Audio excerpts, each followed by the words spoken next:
Assalamualaikum warahmatullahi wabarakatuh. Halo teman-teman semuanya.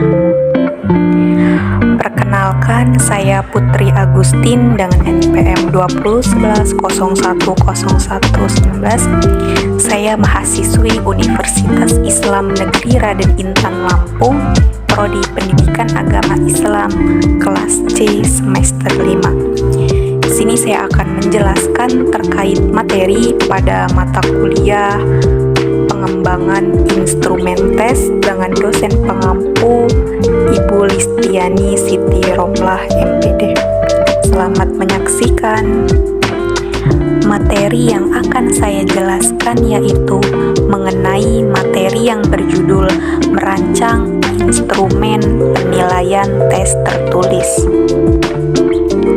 Adapun pembahasan yang pertama yaitu pengertian merancang instrumen penilaian tes tertulis. Jadi, merancang instrumen penilaian tes tertulis adalah proses penggambaran dengan sedetail mungkin terhadap alat atau komponen yang digunakan untuk melakukan penilaian pada tes tertulis. Pembahasan selanjutnya yaitu terdapat prinsip-prinsip instrumen penilaian tes tertulis.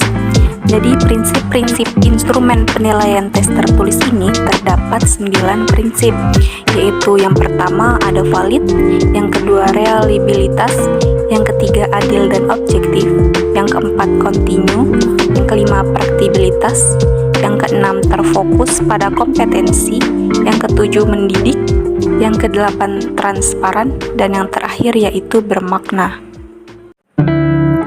Pembahasan yang terakhir yaitu terdapat cara merancang instrumen penilaian tes tertulis. Jadi, cara merancang instrumen penilaian tes tertulis ini terdapat 4 poin, yaitu yang pertama, menentukan tujuan instrumen tes tertulis, yang kedua, penyusunan kisi-kisi tes tertulis, yang ketiga, penulisan soal, dan yang terakhir yaitu telaah dan revisi soal. Terdapat 4 poin cara merancang instrumen penilaian tes tertulis, yaitu poin yang pertama menentukan tujuan instrumen tes tertulis.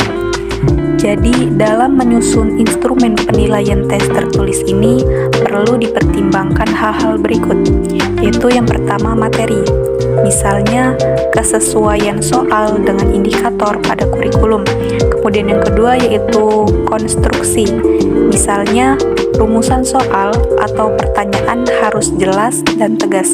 Kemudian yang terakhir yaitu bahasa, misalnya rumusan soal tidak menggunakan kata atau kalimat yang menimbulkan penafsiran ganda. Poin yang kedua yaitu penyusunan kisi-kisi tes tertulis.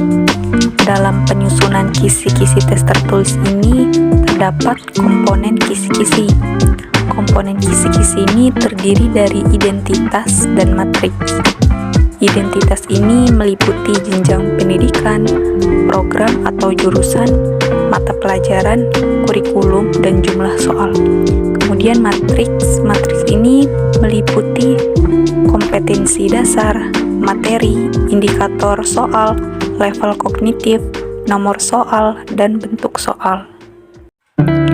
Dalam penyusunan kisi-kisi tes tertulis, terdapat syarat-syarat kisi-kisi yang baik. Syarat-syarat kisi-kisi yang baik itu antara lain, pertama, mewakili isi kurikulum atau kompetensi. Yang kedua yaitu komponen-komponennya rinci, jelas, dan mudah dipahami. Dan yang terakhir yaitu dapat dibuat soalnya sesuai dengan indikator dan bentuk soal yang ditetapkan. Poin yang ketiga yaitu penulisan soal. Dalam penulisan soal tes tertulis, penulis perlu memiliki pengetahuan tentang proses penjabaran kompetensi dasar menjadi indikator soal. Kemudian, dalam penulisan soal juga, penulis harus memperhatikan kaidah penulisan soal. Poin yang keempat yaitu telaah dan revisi soal. Telaah soal merupakan pengujian mutu butir soal secara kualitatif yang bertujuan untuk memastikan setiap butir soal telah memenuhi kaidah dari segi materi, konstruksi, dan bahasa. Selanjutnya, penelaahan soal dilakukan oleh ahli materi dan ahli konstruksi. Dari hasil telaah, soal-soal tersebut dapat diklasifikasikan menjadi 3 bagian. 3 bagian tersebut yaitu yang pertama, soal diterima jika sesuai dengan kaidah penulisan soal. Kemudian yang kedua, soal direvisi jika hanya memenuhi sebagian kaidah penulisan soal. Kemudian yang ketiga, soal ditolak jika tidak sesuai dengan indikator.